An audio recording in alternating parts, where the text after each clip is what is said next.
if I was to give a topic title of it, it would be the gap of school funding and the pressure that puts on property taxes.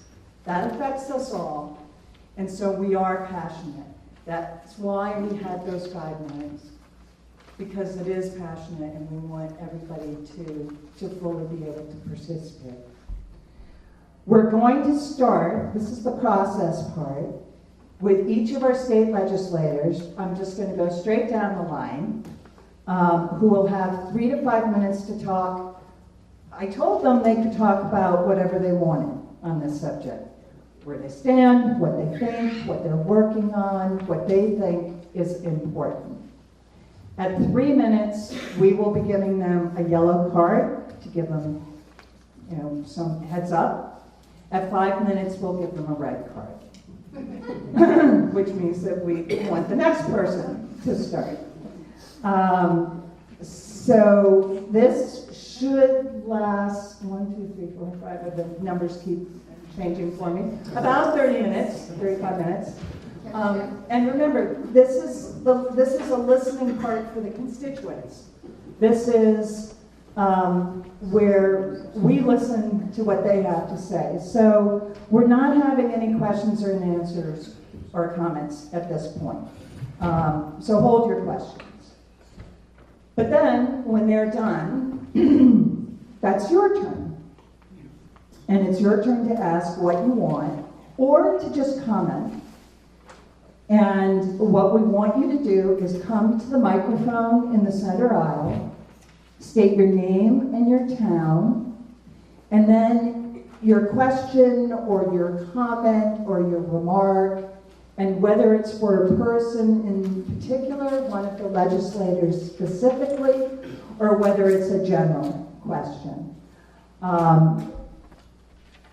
As the moderator, if somebody goes on a little bit too long past the 90 seconds that we are going to allot for that, I may ask you to ask a question or a comment.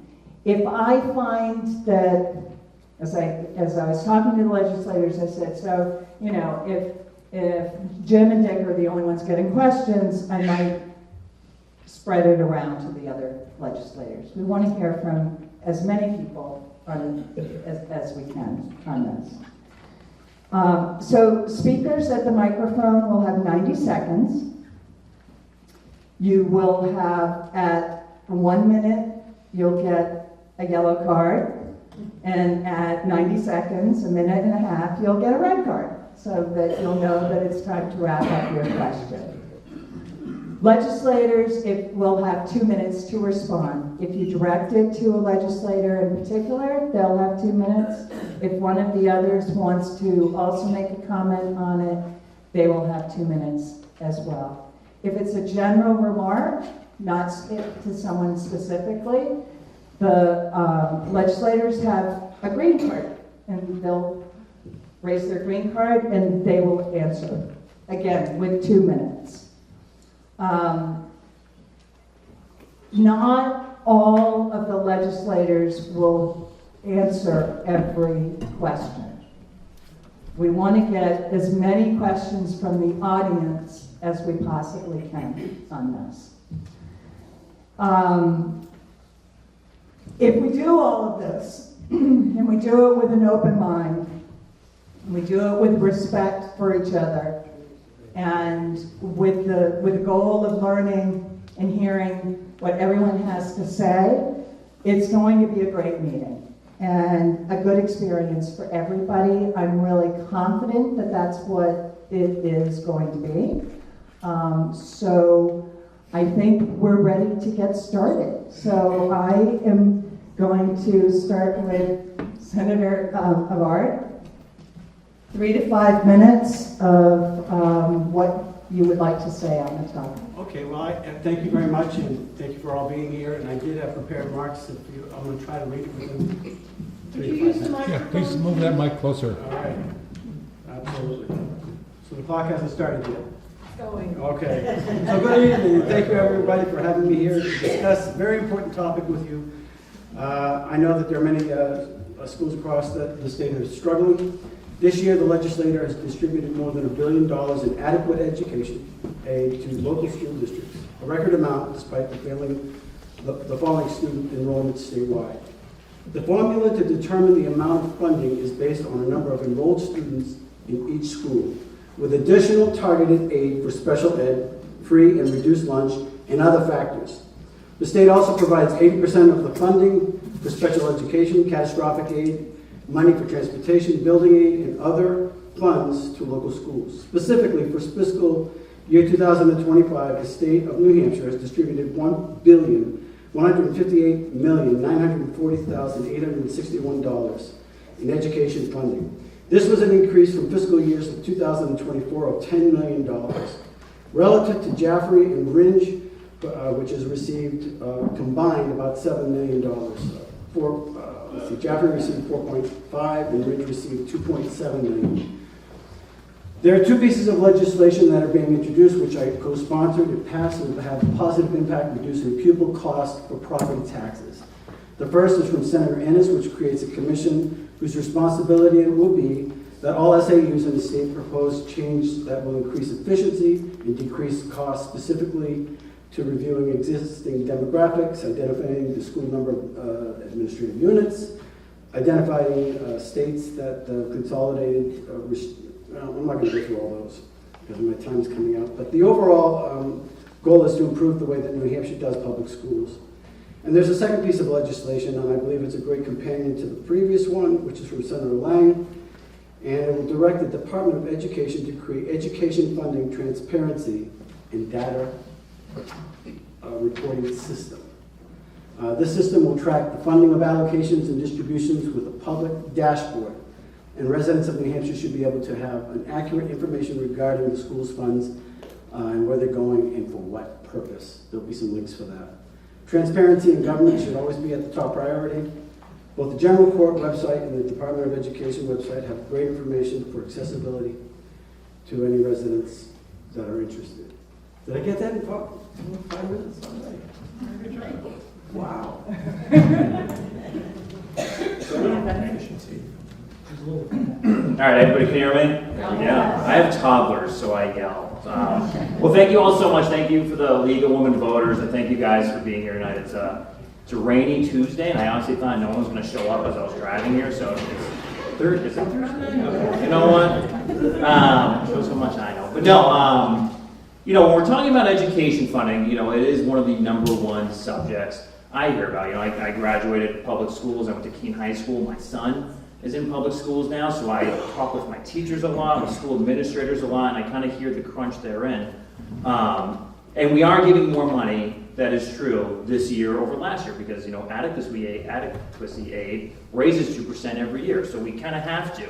But that doesn't even account for inflation or unfunded mandates that we hand down to the schools. So, you know, students are now required to take a citizens test. I bet no one in this room could pass a citizens test. I know I probably couldn't. You know, it's tough. And now we're asking our students to do that, but we're also not allocating money for teachers to teach that.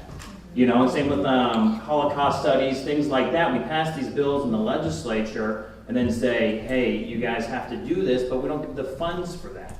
So we're following this unfunded mandate. And the way I see it with education in New Hampshire, it's like death by 1,000 cuts is what I'm seeing. And you know, we talked about a little bit about building aid, and we passed a bill where, you know, chartered public schools can now get building aid. And we're seeing some of these chartered public schools buy some dilapidated buildings. But now they're in our building aid queue, you know? So now we're responsible for fixing up these chartered public school buildings where other schools are struggling. And, you know, these chartered public schools don't have a school board that's elected. They have a private school board, so they're not fiduciary responsibilities for taxpayers there either. So, you know, there's so much that we're doing that is cutting into public education, in my opinion. And we're seeing public education funding. And we also saw that from the Supreme Court ruling that we're not funding schools enough. They even said, like, hey, you know, the legislature follow the rules. And we're telling the Supreme Court no. You know, the Supreme Court of New Hampshire no, which is a wild thing, but I guess that's what's happening lately. And you know, we're all looking at bills that had help schools and funding. And, you know, one of the bills I'm working on is, you know, it's a study committee, but it's going to show us how we restructure our revenues to fund public education and meet that adequacy goal of the Supreme Court. So it's all it's saying is, hey, Department of Revenue, please give us a plan to fund education. Okay, so that's all we're asking, so we can show the Supreme Court, hey, we have the plan, now let's see if we can vote on it. Who's going to vote on it? You know, and I also sat on the Education Committee in the Senate, my first term in the Senate, and we heard these issues of the yellow card, you know, unfunded mandates on the schools, and how much teachers having more to do with, you know, commissions, and you know, we just have no revenues in the state of New Hampshire either, and that's why our property taxes are so high, because that's what funds education. You know, we rely on business profits tax, liquor, tobacco. You know, those are where our taxes come from in New Hampshire. And the property tax is really a regressive tax because the most low-income folks are paying the most. And then you have the property-rich towns who get to keep all the money, and so they have very nice schools. So I'm sure we're going to talk about SWEPT. Everyone knows what SWEPT is, right? Statewide Education Property Tax. And there's bills to, you know, pool those funds so that they can be directed in the right spots, not just where the wealthy towns get to keep it. You know what I mean? The excess funds they get to keep and reinvest, and that's why we see teachers, you know, leaving these rural areas and these rural communities. And, you know, these schools aren't just our education hubs, they're kind of the community hubs of everything. So, you know, it's been a big reason why I ran for office, to help public education, and I'm looking forward tonight to talking more about it. So thank you all so much.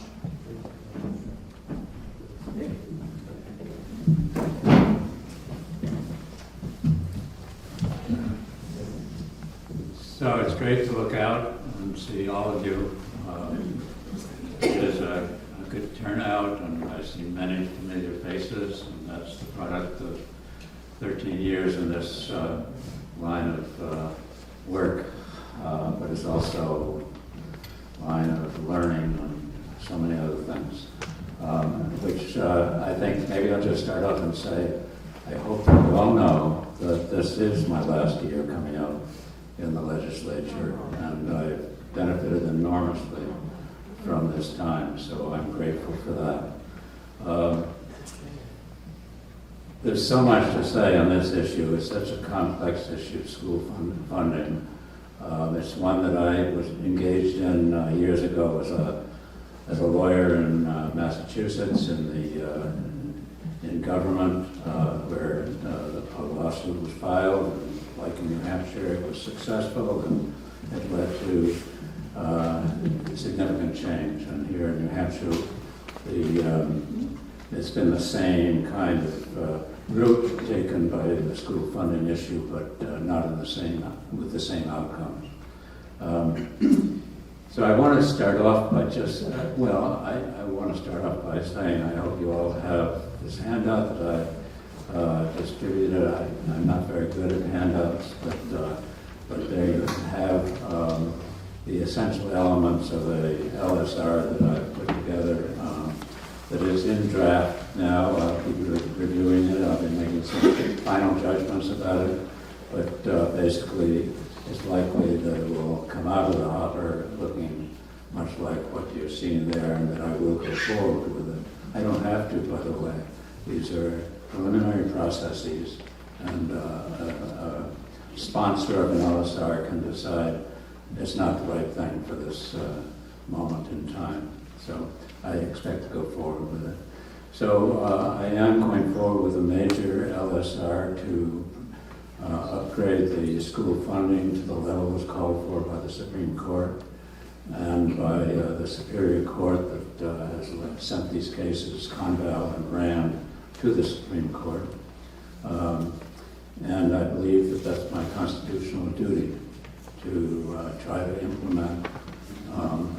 I'm not alone in the legislature. There are many other actors, but I have to do what I can do. I know this issue better than most, and so I'm pushing for a good resolution that's constitutionally compliant.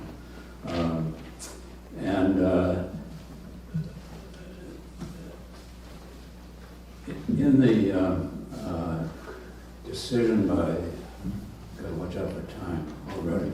Okay. I'm not going to go through the details of what's in the handout. I hope they'll come up as we go through this. It's just not possible. It's an incredibly complex decision. But basically, the court said your funding formula for funding an adequate education is too low. It brings you out at too low a level. You need to be higher to meet your constitutional obligations. And it's quite a lot of money that's involved. We have to go up by $600 or $700 million in my calculus from where we are now. That's a lot of money. Context for that is that the legislature over the last several years has been cutting state taxes left and right. And analysis by the New Hampshire Fiscal Policy Institute indicates that we've got more money than we need. We can come back, and we don't have to go to radical measures to fund this obligation. So I hope we can do that. And I've spelled out what I hope will push us in that direction in these handouts that I've given you. And I think I better stop there before that red folder goes up. Hi, I'm John Hunt, and maybe you remember when I used to represent you. Actually, it wasn't so long ago. It was a couple of district redistricting ago. But I represented Jaffrey NH in Dublin. And back then, the original Claremont decision, I was a legislator. And back then, we thought the solution was the statewide property tax. It seemed brilliant. All we're going to do is take the tax we know and equalize it. Make sure that notwithstanding reassessments are equalized when they're calculated for how much they will owe for the statewide property tax. I was there when we voted for that. I voted for it. I supported it. The town of Ringe, I can't remember exactly where Jaffrey, the town of Ringe, our property tax actually dropped 15% when we passed this with the statewide property tax. Unfortunately, within 3 years, the portion for school education, the budget, was right back up. Which leads you to believe that the school district took that windfall and then figured out other programs that they wanted to spend money on. Things they needed. Things they always needed. Things why they needed this court decision in the first place. And I'm not going to argue that. But I will argue that don't hold out that this statewide property tax is going to be the solution. And you know why? The statewide property tax was cranked back. It was lowered. It started at 5, it was down to 3. And you know who voted for that? The legislature. 2 of the 3 terms. The Democrats were in charge. I don't want to make this partisan, but I just want to say is they had their opportunity to crank that statewide property tax back up again. Put it back where it should have been. Where it really, truly equalized and really did equalize the money among all the school districts. You know why they didn't? Because they were donor towns. Dublin was a donor town. Portsmouth was a donor town. And yes, all 9 reps of that town city voted to reduce the statewide property tax. Now, I believe that is going to be the issue in front. That is the only solution if we are going to address the Supreme Court decision to say we need to have more dollars allocated. The statewide property tax is going to be the solution. It will be out there. And I will vote for it. I would say I will not vote for any new tax, except I got one, the marijuana tax if we actually legalize marijuana. Which I might be the only person at the table who will say that. But other than that, To bring back the interest and dividend tax? No. We're not gonna change our tax structure. At the end of the day, education is funded through local property taxes, and it can be local property taxes that are used for the statewide property tax. And I sure hope that Wrench's new redistricting plan won't make us a donor town. I'm all done. All done?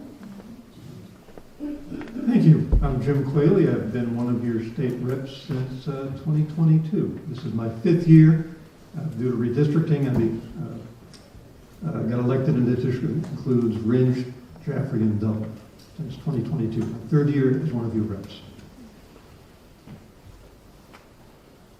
There's no one in this room who is more interested in or understands better than I do the importance of educating the upcoming generations.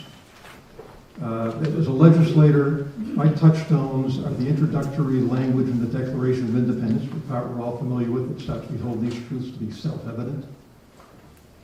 Also, the preamble of the Constitution, which in the very first part of it states the reasons why we had to have a Constitution. It begins with more perfect union, establish justice, preserve domestic tranquility, etc.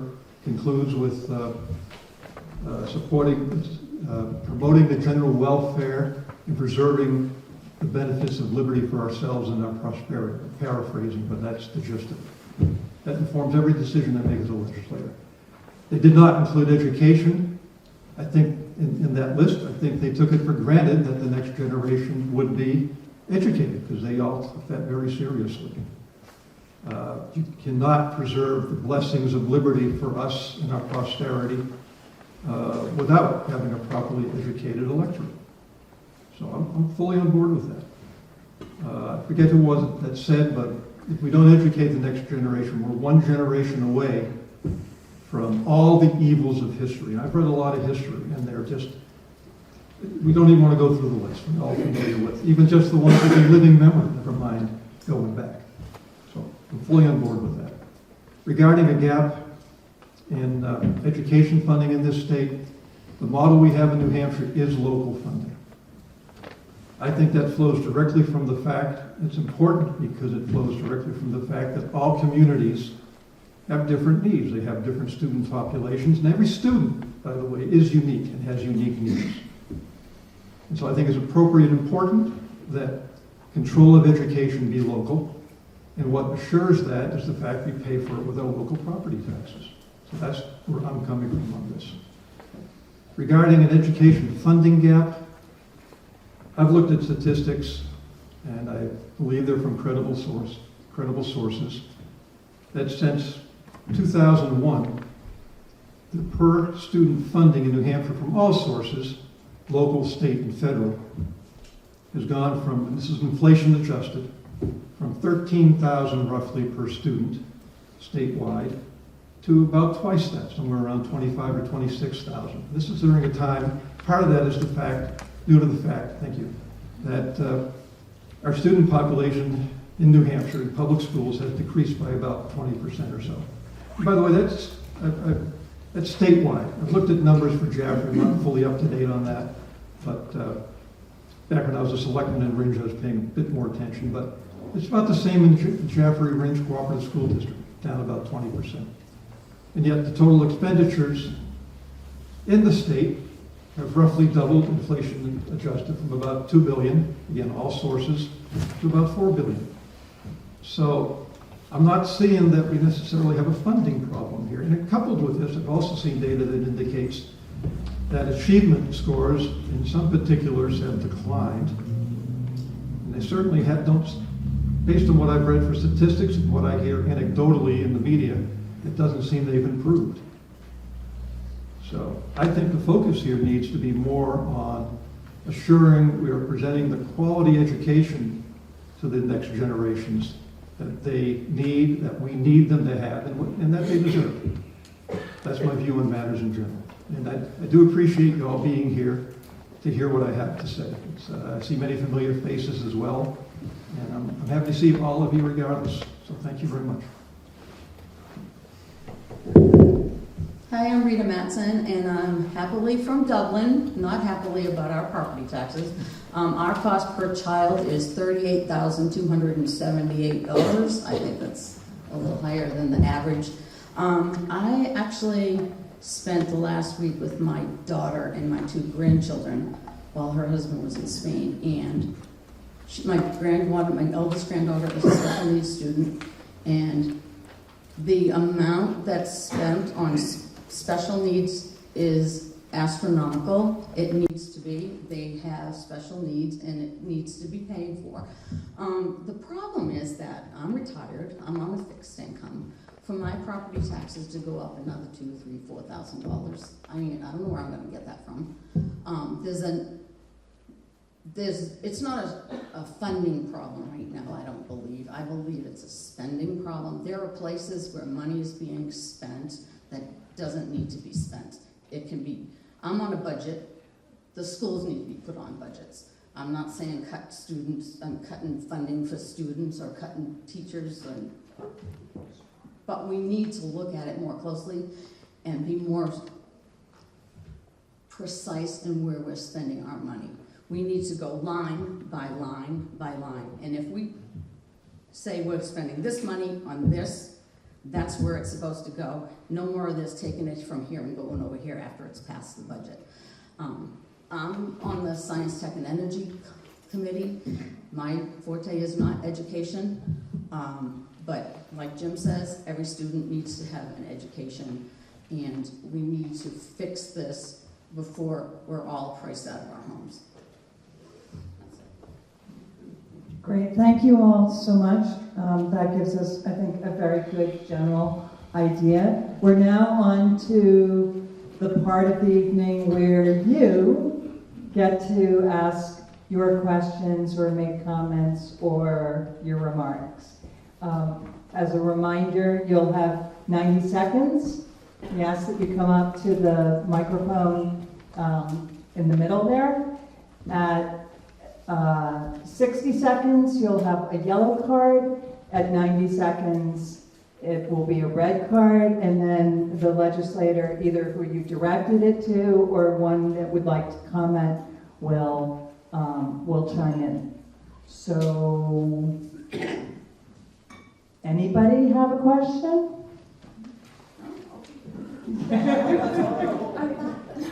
Oh, I'm sorry. Okay, Jordan. If you could, please state your name and your town. Hi, I'm Jordan. I actually live in Peterborough, but I graduated from Conant in 2012, and I work at Franklin Pierce University in the admissions office. So I've actually been really privileged to get to visit a lot of the high schools in the state this year. I've been on travel. It's been great getting to interact with a lot of future grown adults who will be out in the world doing the work. And I guess my general comment and my question and my concern and an idea, I have a concern about the New Hampshire program that provides vouchers for families to send their students to private schools or a charter school or incentivized homeschooling.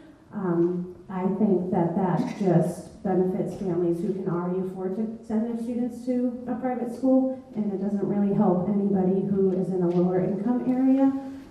So I guess I'm just wondering, what are your guys' thoughts on the voucher programs? Is that a means of funding to be reallocated and reinfuse that into the public schools in New Hampshire? Because they do need a lot of help. And I've been to a lot of schools, and there are some really nice affluent schools where students have a lot of opportunity for CTE programs and other opportunities. And other students do not have that same equal opportunity, and they live in the same state or just a couple of towns over. So it is a really important issue, and I think we can be more creative about how we fund it instead of just leaning into property taxes. Would anyone like to? Okay. Well, thank you for that question, and I'm kind of mad that I didn't address EFAs when I was talking.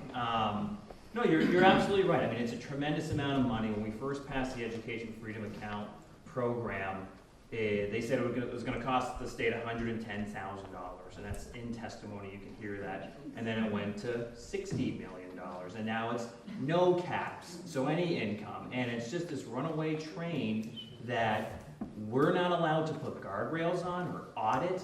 It's kind of insane that we have a program in it, we audit everything except the Education Freedom Account. We're not allowed to look at that and its impacts, and if you're homeschooling, are you using that money exactly for education and things like that? And I want to preface this answer too, is, you know, my colleagues and I work together as much as we can. You know, I consider them friends, and you know, John made a comment that I don't want to get partisan, but the Democrats did X, Y, Z. Well, you know, the Republicans have been in charge for the past 10 years, and this program passed under their leadership, and they had the opportunity to fix it, or even just put some guardrails on it, or audit it and tell us what's going on in this money. And I mean, you said it best. I mean, you know, the average cost of private school in New Hampshire is around like $30,000 a year. So, yeah, so the average person isn't sending their child to, you know, a low-income individual isn't sending their child to private school. It's these rich people who are taking advantage of this program. And that is a ton of money that could go anywhere else. And this program was sold to us for low-income individuals. Okay, great, but it's not anymore. Right. You know, so that needs to be reevaluated or at least audited and checked, because we put so many mandates on public schools, but not on private schools. We tell public schools you can't teach DEI, or you can't have these books, but private schools can teach whatever they want, have whatever books, and they're getting our taxpayer money. So, you know, there is a huge disconnect there. John, a comment on that? I'm a strong supporter of choice in education. Can't agree. Well, I'm talking right into the mic. So I don't think it's on. Okay, there we go. Thank you, Tom. Okay, I'm a very strong supporter of choice in education. I believe education is about educating all New Hampshire citizens, treating all New Hampshire citizens equally. Everyone should get an opportunity to get the education that they choose, that they want to be there. That's the point. It's not just a rich man's giveaway. It's a choice of giving anyone a choice to go to the school they want to go to. What I hear is you're saying is, well, the government should only fund government schools. Well, that's not right. That's not right at all. Government should be funding equally to everyone. Everyone to have the same equal opportunity to get the education they want.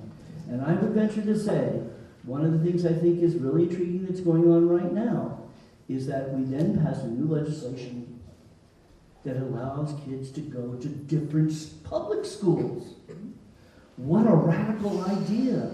They'll let them choose which school they want to, and maybe they want to go to Conval rather than Conant. Maybe they want to go to Messinic. Maybe they want other choices.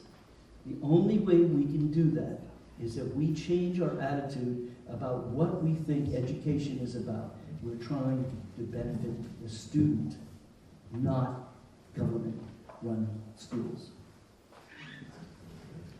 We're going to go on to our next questioner, and if we have time at the end, maybe we get back to this subject. But we want to hear from as many constituents as Claudia possible. Stewart Ringe, and it is this subject. Okay. So when we talk about government money, that's money you've taken from taxpayers. The government does not have any money that it didn't take from people. And people have a right to direct where that's going to be spent. And not everybody considers the voucher a problem. I do believe that parents have a right to determine what is the best need for their student. And if that's taking them out of public school, they should be allowed to. The second issue is the only money that families are getting is not your local tax dollar. The money that you are spending, that my taxpayer dollars are going for, 56% in Ridge of my tax dollars still goes to my public school? That's a question. Did any of my local tax dollars leave Ridge public school? I have no children in school. But I support education, but I also support the choices that taxpayers have on where they're going to direct their dollars and how they're going to educate their children. And public school is not always the answer for everybody, and people should have a choice of where their dollars are going. I'm actually going to start with Senator Kavar, because you had your hand up before. Thank you very much, and I definitely support the school choice. And there are a number of reasons. Birch Society School in Salem, New Hampshire, $9,000 per student. $9,000 as opposed to the general public schools. These kids are flourishing. They have things that NASA is using. Benjamin Franklin in Loudon, there are some children that were checking out, now they're A students, because they're being taught in a way that works for that child. There's a net savings there. Where's that money going? Where's the rest of it going? Thirdly, for years, there have been a number of homeschoolers in this state which have taken on the burden to educate their children at their own expense. There's money that was allocated for those children that still goes to the public school. That's still going there, even though they're not burdened with the process of having to educate those children. They do have access, by the way, to those CTE programs. They do have that. There's an important question that you need to ask. Okay, we send all this money, but is it being properly spent? Is there any mismanagement going on at all? Is anybody asking that question? Take Claremont. There's a $5 million deficit. Well, is anybody auditing them? Yes. They are. And what did they find? They found a deficit. They also found mismanagement. There's also the insurance costs, which have more than doubled. That is another reason why the cost of education has gone up substantially. And the administration is bearing that burden, and you, the taxpayers, are having to bear that. How do we fix this? Do we raise taxes, or do we grow? We have to grow the state. My colleague on energy, I'm going to be addressing that with you, because there are ways that we can grow this economy without having to raise taxes and move forward and fund properly, as my colleague John had mentioned. Equally. Jim. Thank you, and thank you for the question. I also support educational freedom. I support educational freedom accounts specifically. I've heard the term vouchers applied to it. I don't consider them a voucher, whatever that is, because they never define, the people I hit up on don't define the term.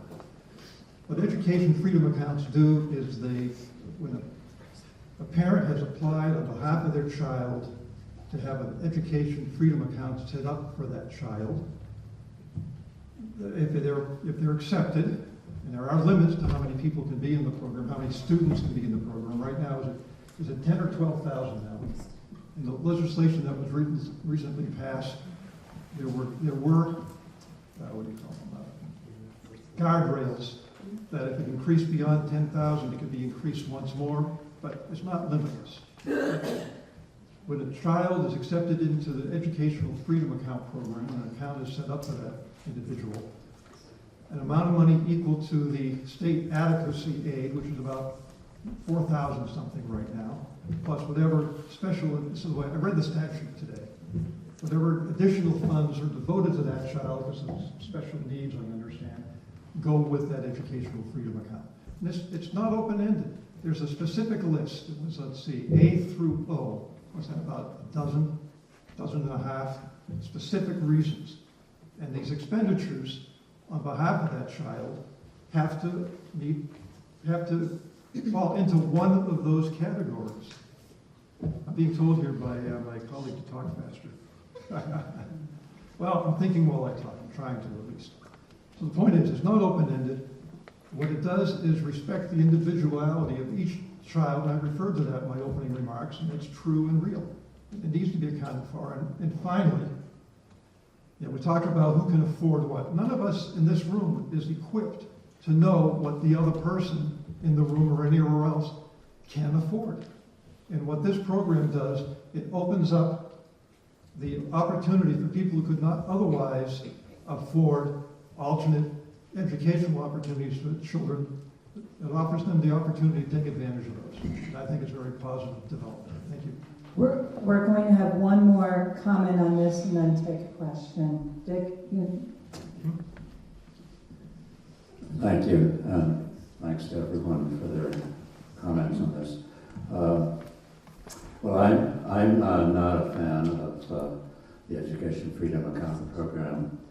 And there are many reasons for that, but one is the lack of accountability and transparency. There is no good data about this program. We constantly try. I was actually at on the Ways and Means Committee, on a special committee that was looking at tax expenditures. This whole program started out as a tax credit program, and looking closely at it, we just couldn't get good data. We've been asking for that. We have an audit that's going on. It's into its second year now, I think, and they've had a terrible time getting the data. We'll see what they come up with. They're good auditors, and they know what they're doing, but they've been stonewalled, and we don't need that. The program was just changed to take away all income limits for eligibility. We've learned that many of the new EFA recipients come from private schools, not from the public school. So they were already paying for the education. Now they're getting $5,000 or $6,000 from the public purse, and still doing the same thing they were doing before. So I'm hopeful that we'll at least make some steps in gaining control over this program in the sense of gaining insurance responsibility, and that we'll reassign many of these dollars to the public schools, which is where they're most needed. Thank you. Tom Walborn to Jaffrey. I've heard it tonight, and I've heard it many times, but a lot of different justifications for wanting kids to go to different places are around test scores. People say that schools' test scores are going down in the public schools. What are the test scores for the kids on vouchers? We're giving them our money. We have a right to expect them to take the same test as our kids take. We have a right to expect that if we're giving them taxpayer money to educate their kids, that they should be measured the same way we are, but all the other children. So I'd like to hear folks' attitude or opinion on why don't schools, if a child gets an education freedom account payment, they should come and take a proctored test, the same test that our kids take, so that we can get data, so we can see. Maybe they do teach better than the public schools, but I want to know. And I think we have a right to know because it's our money. And so I'd like to hear your opinions on that. I'd like to offer this to Donovan first. Sounds like a setup. No, I agree. And, I think it goes alongside with what my colleague just said. Private schools are private business, and we're giving them a tax subsidy essentially, and we don't know what our return on investment is because we're not allowed to audit it, or we're getting shoddy data. There's no guardrails on this program. It's open to everyone, and I am for school choice. You want to send your kid to private school, send them to private school. You want to homeschool your child, homeschool your child. That's not the issue here. The issue is that we're giving these private businesses money. And let's take Phillips Exeter for example. Their entire endowment could pay for every child twice over. So they have the money already. You know what they've done? They've hired folks to help you get voucher money to bring people to school because it's money, it's profit for their business. We have no idea, the DOE doesn't evaluate these scores like we just mentioned, or even investigate any of these scores. And it went back to, I had to fight this past year about taking books out of my son's classroom. And it's like, okay, well, what are the private schools reading? What are they teaching there? And we're not allowed to put any sort of mandates on them, even though they're getting our taxpayer dollars. So I think that is the problem here, is that, it's not the fight about school choice, it's the fight about, what is the fiscal responsibility we have to the state, and if these businesses are getting the money, I want to see a return on the investment. As the co-author of the original voucher school law, actually choice law, absolutely all students are invited to take the test. Nobody is forced to take the test. So yes, absolutely anyone who is receiving, any student, the grade is done at a grade level, those tests, and anybody and everybody can take the test. The next questioner, commenter, person at the microphone. Hi, this is Kristen Reynolds, Swansea. I just want some clarity here. Let's see. Senator Fenton, you said that low income pay more in property taxes, and I don't get that. I've lived in a lot of states and I've never paid as much. I mean, people who have bigger houses always pay more than me. I've lived in states that have income tax, and I always paid an income tax to the state. So I'm puzzled as to how that could be. How do you figure? I'm in the hot seat tonight. No, I mean, it's a regressive tax is what a property tax is. You know, What does that mean? people with higher incomes can pay a less percentage of their overall income to this. So it's a regressive tax because if you're only making so much money and you have such high property taxes, it's actually more coming out of your income. That's what I was referring to. Okay. Anyone else can talk about it too, you know. So. Next question.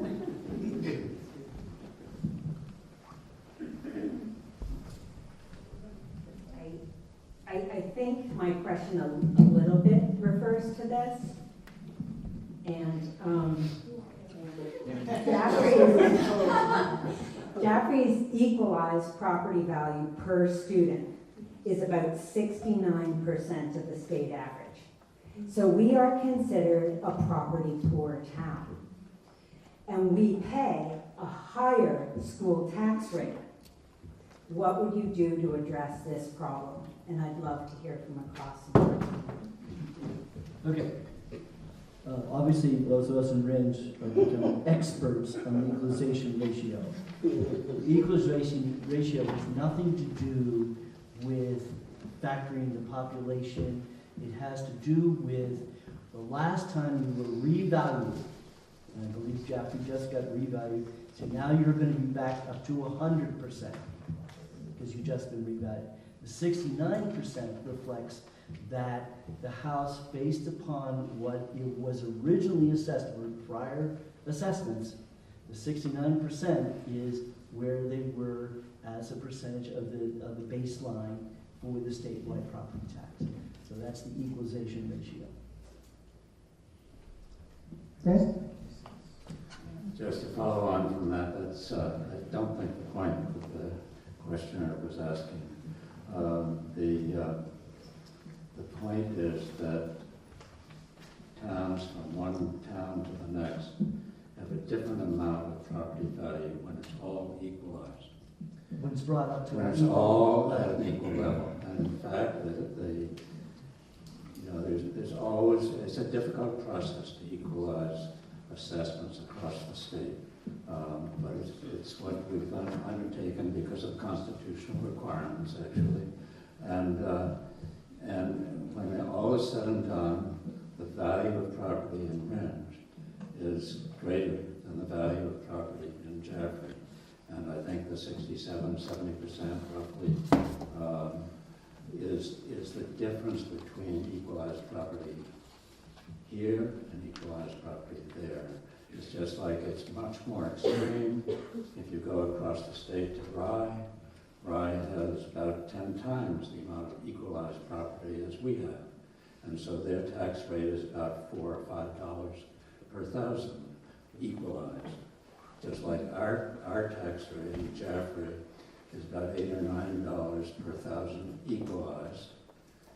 That's not the rate you see on your bill because it's against a higher value. As you just said, the properties have just been reassessed and we'll get new values for our properties, and most people will see a tax that's exactly the same as before because the rate will go down. Will go which way am I going?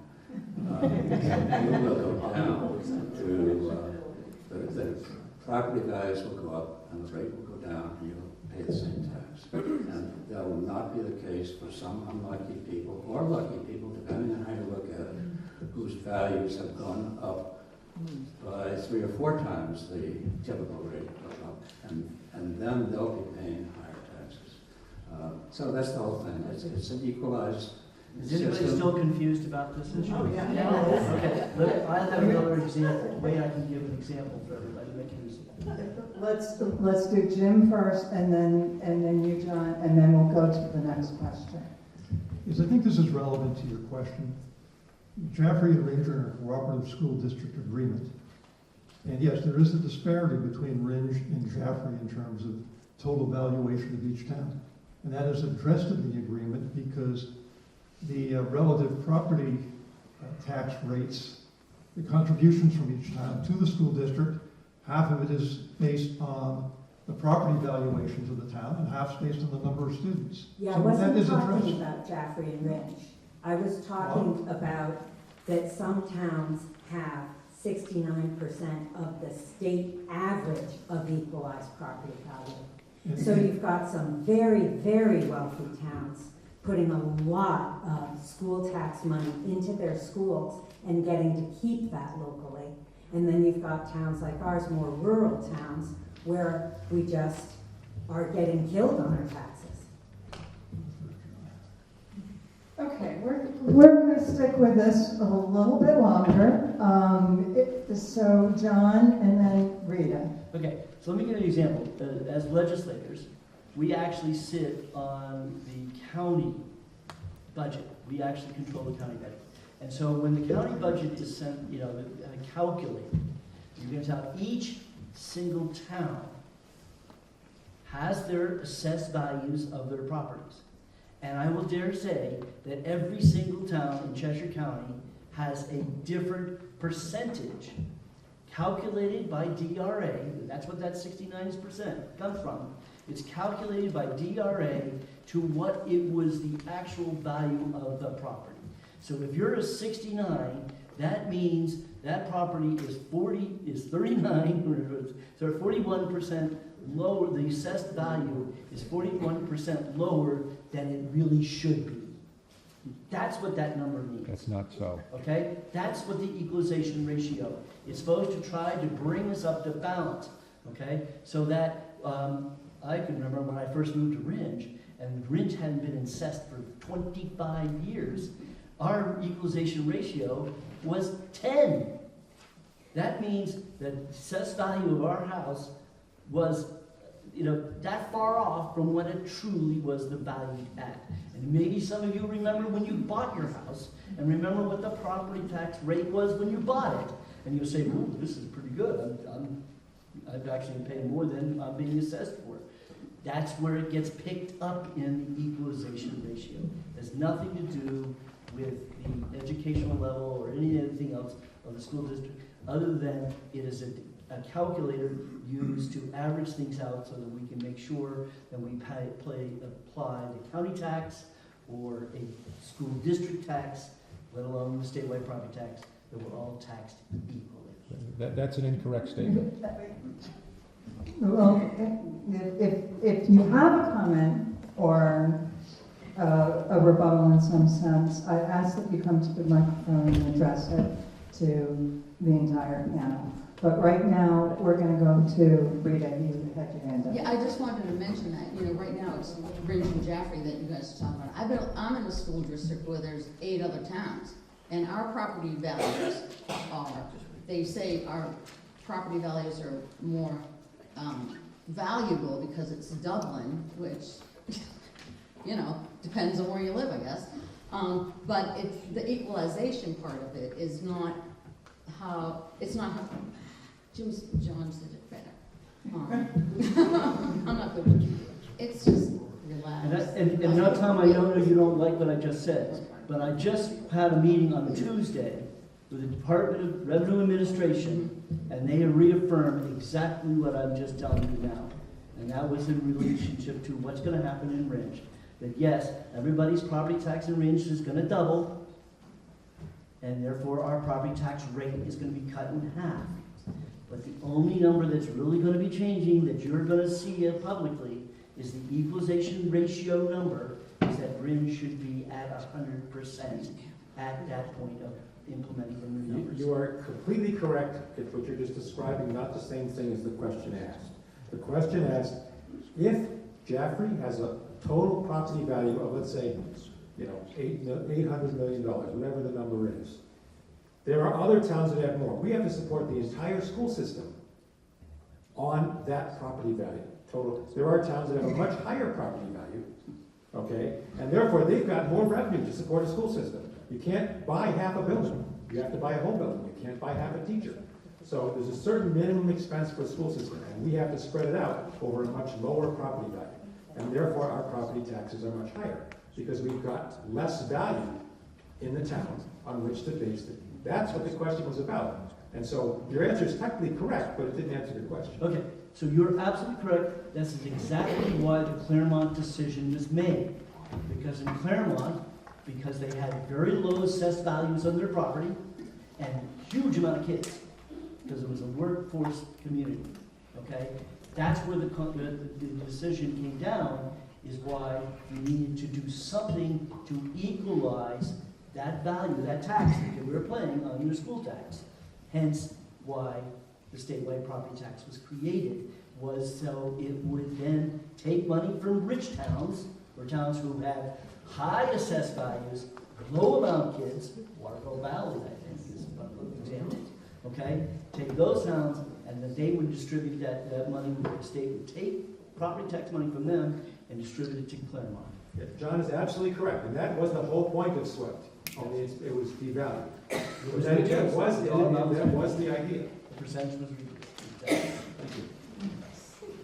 Do we have another question or comment? Okay.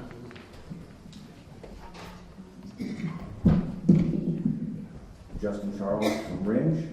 I have two questions. The first is going to be for Representative Hunt. And I just wanted to point out that when you talked about EFAs, you said government should be funding our children's education equally. Is that correct? So this whole absurd exercise we've just watched happen with many of you speakers about how we equally distribute property taxes seems like it could be solved if we actually equally funded public schools in the state, which we don't. Property taxes are not an equal way to fund public schools. Your peer, Representative Madsen, suffers from fixed income with property taxes keep going up. There's a way to solve that for your peer if we actually equally fund public schools. So I want to know, one, could you clarify what you mean by government should be funded equally, because it's not currently, and how would you do that? And then my second question would be for Senator Fenton and Representative Ames. What would be your proposals, other than property taxes, to properly fund public schooling for the state? Thank you. Well, I have a radical idea. Let's get rid of state individual towns doing property tax for education. Let's just have the statewide property tax. Take state tax from everybody in the state equally, proportionately. Everybody then is taxed equally, and then have the state give the same dollar amount out to every student to go to whatever school they want to go to. Does anyone else have a comment on the panel on that? Yeah, well, I agree with John. You got to keep in mind that the charter schools, they're also public schools. They are public schools. They're not getting funded the same way. So let's fund them the same way. Can't hear you. The charter schools are public schools, so let's fund them the same way. And the second question was directed at, unless, Dick, you want to also address this first question? Yeah, I'll just say a few words. I'm surprised, John, if I may call you that. You always call me. Yeah, surprised at your position. It sounds like you're for, in effect, a New Hampshire Department of Education that runs all the schools. No, I think that every school should be operating on its own. As a matter of fact, my original charter school model was built around something that the Brookings Institute had created, which said we should actually turn every public school in the state into a charter school. So it operates individually. It doesn't need, it all has its own private board of trustees, and they operate their own. What a radical idea, let teachers run a school. okay? And that each school operates its own and let the students choose which school they want to go to, and they're guaranteed to be paid for, the education's guaranteed. to be paid. Okay, let's get back a little bit. Are there any other comments here on those two questions? But I think I got addressed.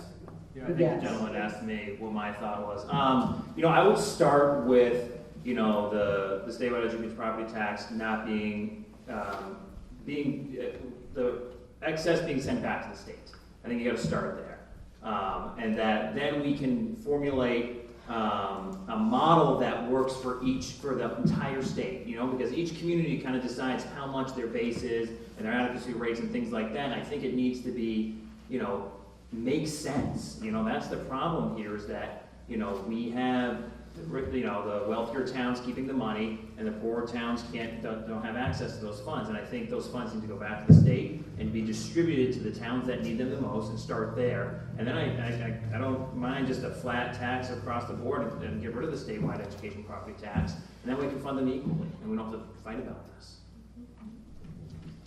And then one comment on charter public schools, though. Sorry, Senator. They are defined as public schools, so that is true. But we defined them as public schools. The legislature did that, and it's difficult when I said this earlier. They don't have an elected board, a school board. They are board of trustees. So you have to be careful of who has the fiduciary responsibility there. Okay, we're going to move on to the next question because we have a couple of people with questions. If we have time at the end, we might do a rapid fire wrap up with everybody.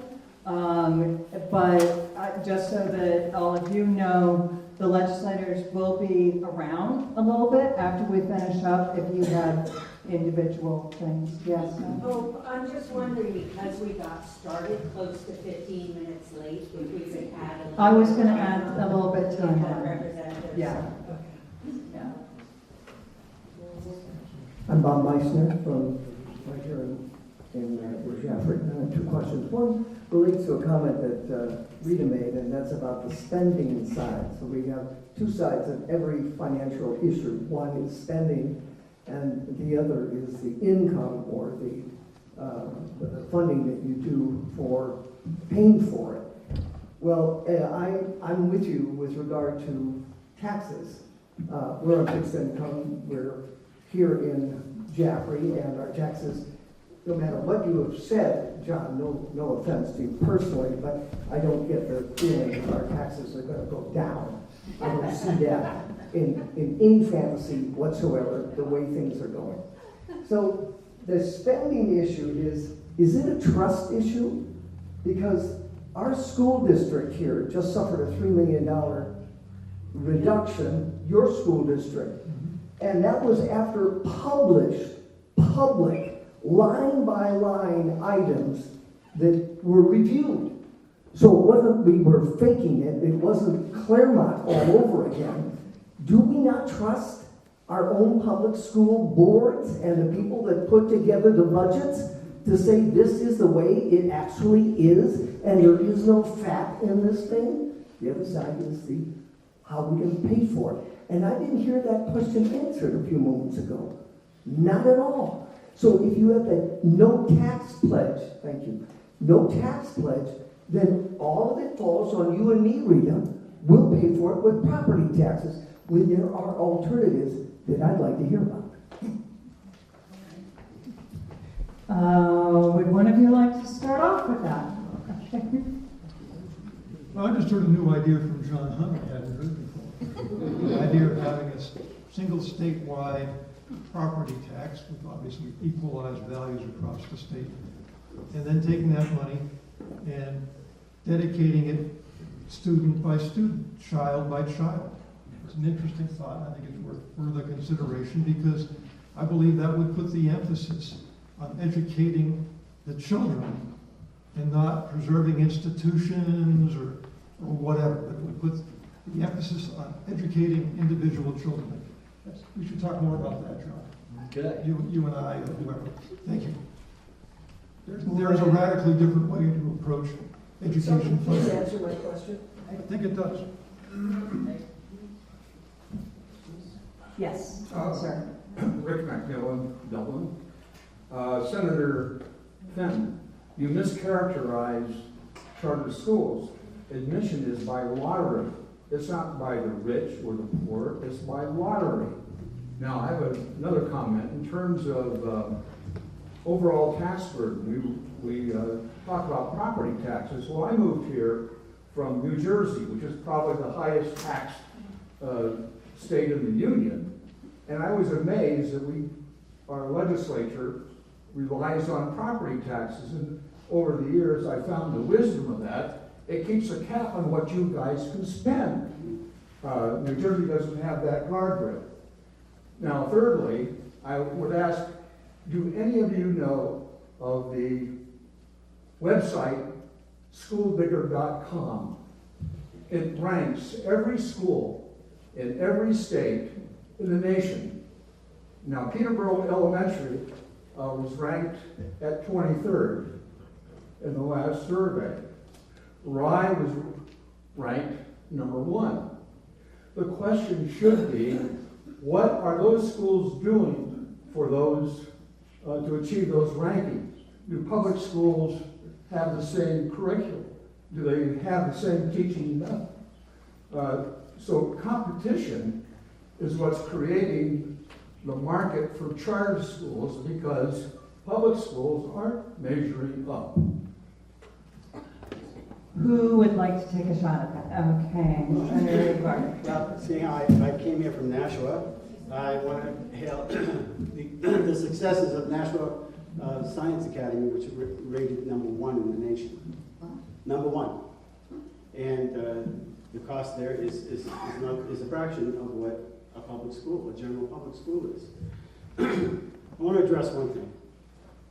And I mentioned this the other day, a topic completely different than education. It's time to start thinking outside the box. And we have to stop saying no to a lot of things. And one would be in energy. How does that relate to this? I will tell you. If we can lower the energy rates, draw new businesses into our communities, we generate tax revenue.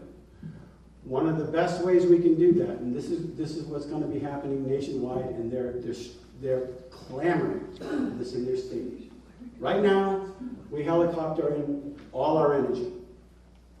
We have to fix the transmission lines. That's going to cost you money. How do we lower that cost? There is a thing called micronuclear plants. Now, why is that funny? Because I'm going to tell you what, we have these micronuclear plants going all around the world in aircraft carriers and submarines. I asked the dumb question, why can't we just plug into one of those and lower our rates? Senator, that's what a micronuclear plant is. You get a micronuclear plant in the state, get a data center, one data center with a gigabyte worth of energy, takes a gigabyte or 450 megawatts, you generate $100 million in tax revenue. 200 jobs. That's one way, and we lower our cost of energy. We draw in business, we keep our youth. That's one way without raising taxes.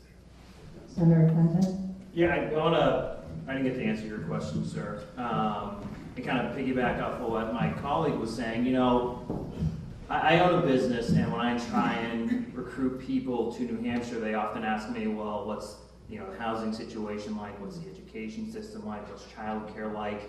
And I got to tell them, well, they all suck, But, because we don't fund housing, we don't fund childcare, and we're having this argument right now about education funding. And for years, we have been lowering the business profits taxes and business enterprise taxes, saying this is going to bring in businesses, and these corporations are going to come here and take full advantage of it, and they haven't. We're not drawing in these massive businesses, and I'm not drawing in this well of workforce either. So, while I love the idea of, lowering energy costs, I think that would help. It's going to be a private-public partnership. That's how we're really going to make a dent in public education funding. You know, where businesses step up, because that's our workforce. That is how we grow an economy. You know, strong schools is how we grow the economy in New Hampshire. And if we're not funding education, we're not funding our economy. Do we have another question?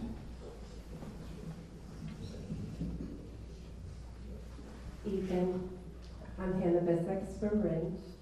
I really appreciate you all being here, but I just have to point out that I feel a little confused about the rhetoric. I hear a value for education. I hear a value of student choice and everybody having everything they want, but we have to be careful of the money, right?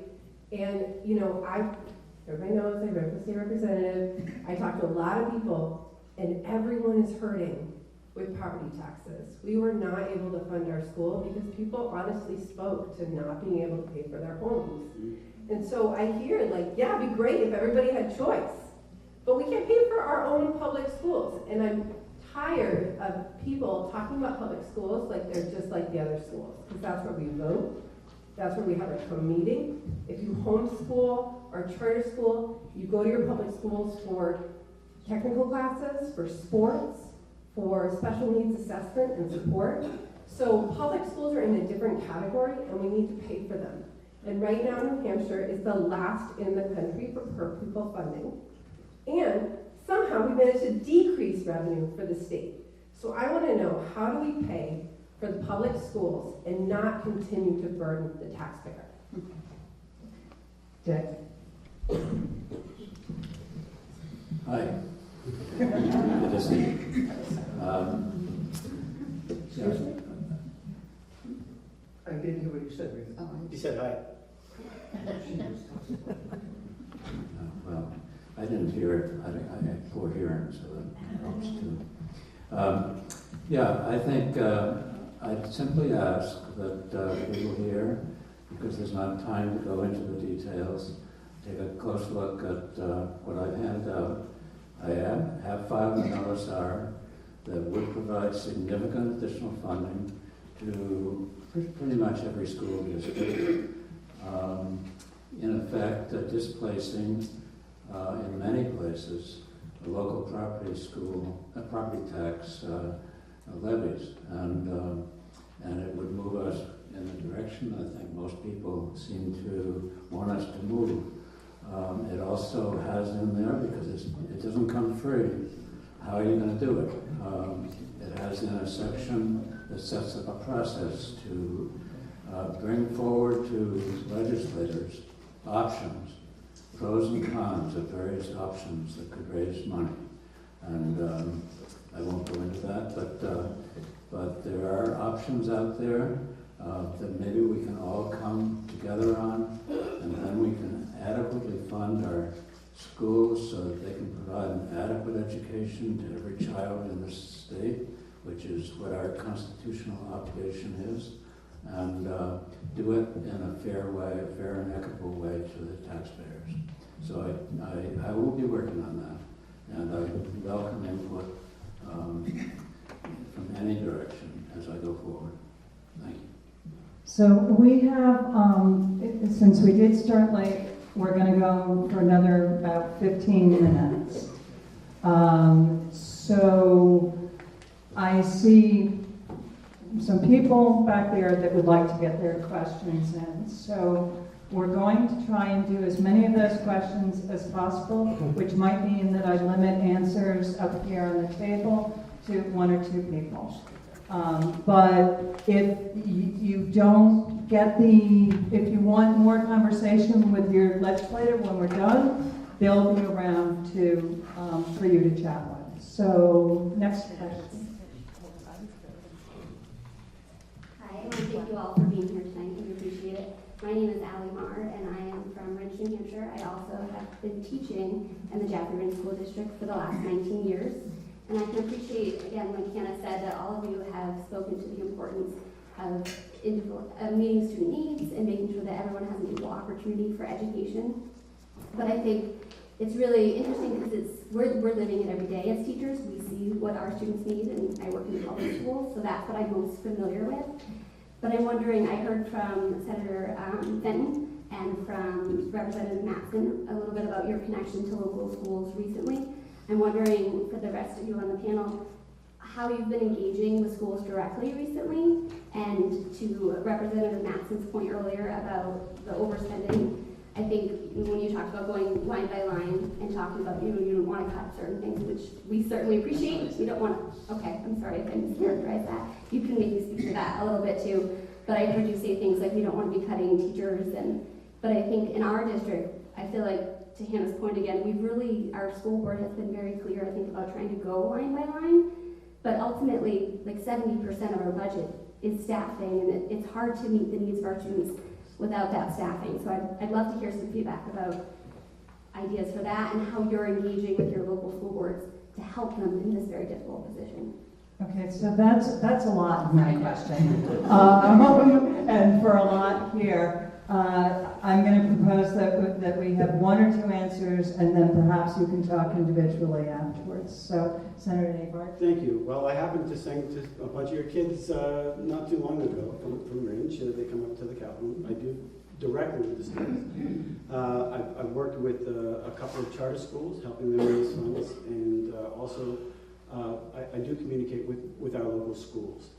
I think nationwide, what I've heard, that a lot of the nation is struggling the same way we are. And one of the things is that we're top heavy with administration. So when you hire two administrators at $150,000 to $200,000, how many teachers could that hire? Or could that be a pay raise for you and giving you incentive? So maybe we can start looking at reducing our administrative costs that way. I do know that the insurance costs are going up exponentially, and that's out of our control. That's something that's like, wow, where did this come from? And so that really puts a monkey wrench in things. I do know we did spend over $1.1 billion on education, $10 billion more. So we did add more. Everybody's scrambling for solutions, but then you throw in that cost of healthcare, that just blindsided us. So that's something that's going to have to be addressed. And you know, I heard one quote saying that for every complicated situation, there's always a simple answer that is wrong. But I can guarantee you that we're working on it. Next question. Do we have anyone back waiting? We only have about 10 more minutes. So is there anyone who has not asked questions who would like to? Okay.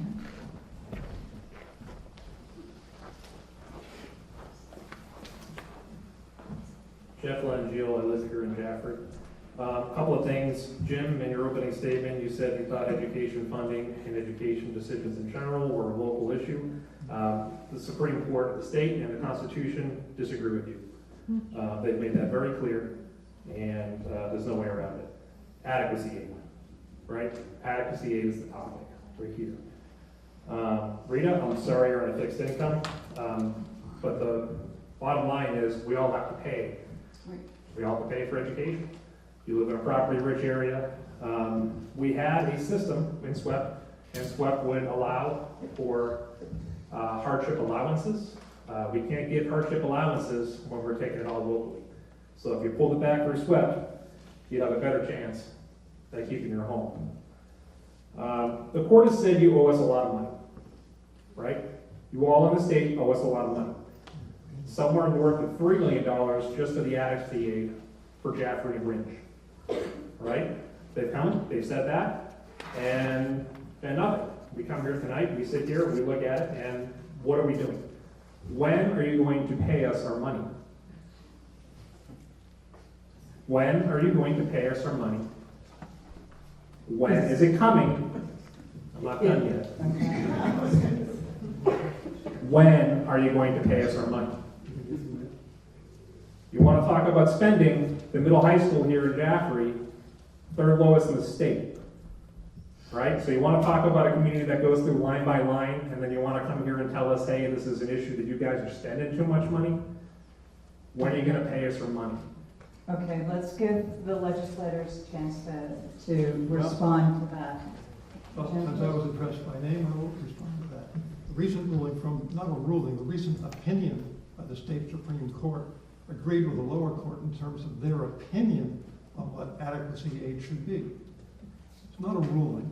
In fact, it's up to the legislature to determine that. The state constitution gives the legislature the whole power of determining. The state constitution does not give the legislature the whole power. The state constitution has that adequately separated from the legislative and the executive and the courts. All three of you were responsible for it. Excuse me, sir.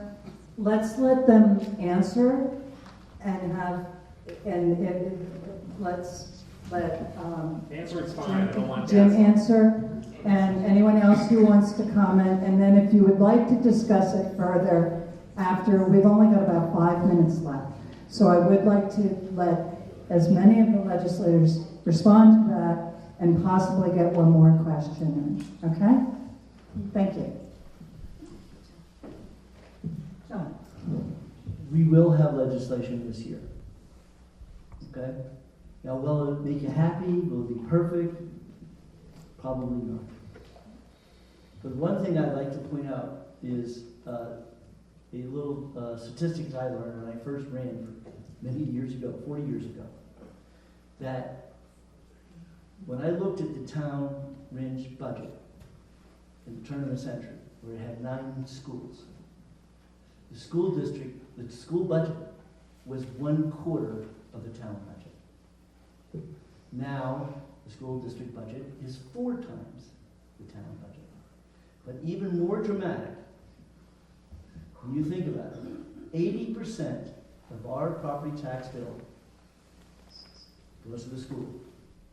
80% of our school district budget is teachers' salaries. One line item. So absolutely the question is, this is all about paying the teachers. That's the issue. And that's the bullet we have to figure out how we can make that work. Statewide, equally and proportionally. And we have the challenge, and there'll be something coming out. There will be addressed. I'm not sure everyone's going to be happy, and I'm very intrigued to see what happens with the statewide property tax. Are there any other comments from legislators? I think we have time for one more question, if there's anyone who has not had a chance yet. No, thank you.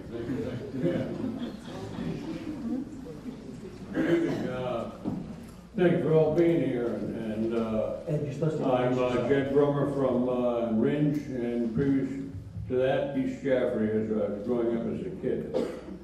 But so I'd like to represent both communities. The legislature has had many years to solve our educational problems, and it hasn't been done. Poor communities are suffering under higher property taxes and forcing particularly people on fixed incomes out of their houses. That might happen. And what I'm afraid of is the legislature and our representatives are not going to do their part to really make a difference. Because if we don't build community, whether it's Ringe, Jaffrey, Dublin, then we'll die. We have an obligation, you have an obligation to solve these problems and to get together and get it done. Thank you. Is there anyone who would like to comment? Amen. I think you said it very well, sir. And that actually brings us right to 8:15. So I would like to thank all of our legislators here.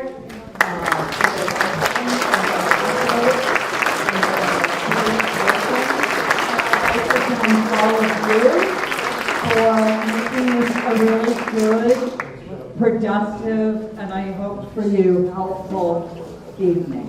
And we do have stuff to eat on the side here if you want to grab it before you go. And this has been filmed.